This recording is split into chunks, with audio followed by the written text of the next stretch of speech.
안녕하세요. 내 변호사 박 변호사 박주연 변호사입니다. 요즘 부동산 거래가 다시 조금씩 활성화되고 있다는 게 느껴지는데요. 부동산 거래 관련해서 논의가 정말 많았습니다. 그 중에서 가계약금 반환에 대한 논의가 정말 많았는데요. 보통 아파트 같은 부동산을 구매할 때 계약서를 작성하기 전에 아파트를 보고 이 아파트를 구매하겠다라는 증거금으로 가계약금을 지급하게 되죠.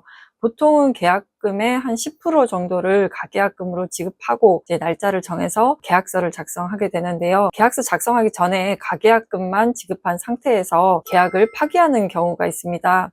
매도인 입장에서는 더 높은 가격을 주고 사는 매수인이 나타날 경우에는 새로운 매수인과 계약을 체결하고 싶어 할 것이고, 또 매수인 입장에서도 더 낮은 가격으로 같은 아파트를 내놓은 매도인이거나 다른 지역에 있는 아파트를 구매하고 싶어서 변심하는 경우들이 있는데요. 이때 문제가 되는 것이 가계약금 반환에 대한 부분입니다. 보통 우리가 알고 있는 매매 계약의 경우에 계약금을 지급한 상태에서 매도인이 이 계약을 해지하고 싶으면 계약금의 배액을 상환하고, 매수인 입장에서는 계약금을 포기하고 계약을 해지할 수 있는데요. 이것을 계약금의 해약금 성질이라고 합니다. 이 매매 계약의 계약금의 해약금 성질에 관해서는 민법 제565조에서 규정하고 있는데요. 그렇기 때문에 당연히 계약금을 해약금으로 봅니다. 그렇지만 가계약의 경우에는 이 본 계약과는 다른 것이기 때문에 가계약금을 바로 해약금으로 볼 수 있다는 규정이 없어서 문제가 되는 것입니다.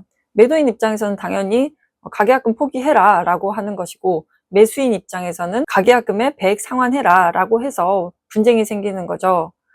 그렇다면 이 가계약금을 포기하거나 배액을 상환하고 해제해야 되는지 문제가 되는데, 결국 가계약금을 해약금으로 볼 수 있느냐에 대해서 판례는 가계약금을 해약금으로 하기로 하는 그런 약정이 없었다면 바로 해약금으로 볼 수는 없고, 당사자들의 의사 해석을 통해서 해약금으로 보기로 하는 약정이 있었는지를 판단을 하는데요. 구체적인 상황에 따라서 사안마다 달라지게 되겠지만 가계약금을 해약금으로 하기로 약정을 했었는지가 제일 큰 기준이라고 할 것입니다.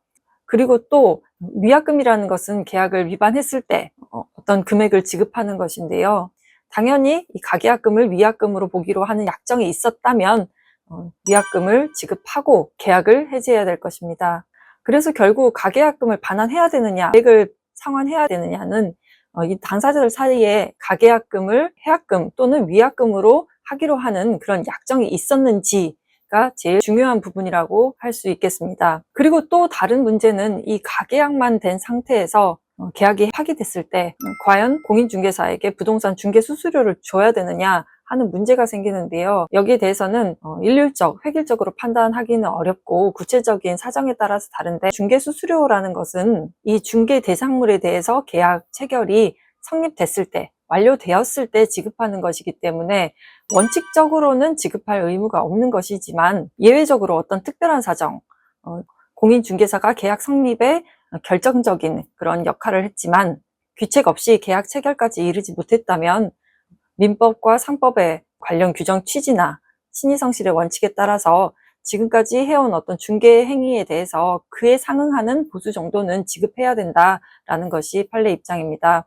그래서 그 액수는 정해지지 않았고 이제 구체적인 사안마다 다르게 평가가 되는데, 법에서 정해져 있는 그 요율에 따른 금액은 아니고 그것보다는 감액된 액수를 정하는 것이 보통입니다. 저희도 이 가계약 관련해서 여러 건의 민사소송을 진행하고 있는데요. 매수인으로서 원고인 것도 있고 매도인으로서 피고인 사건인 것도 있습니다. 가계약금이 생각보다 금액 자체는 크지 않은데 그 다툼이 조금 치열해서 쉽지 않은 소송이 될 것 같습니다.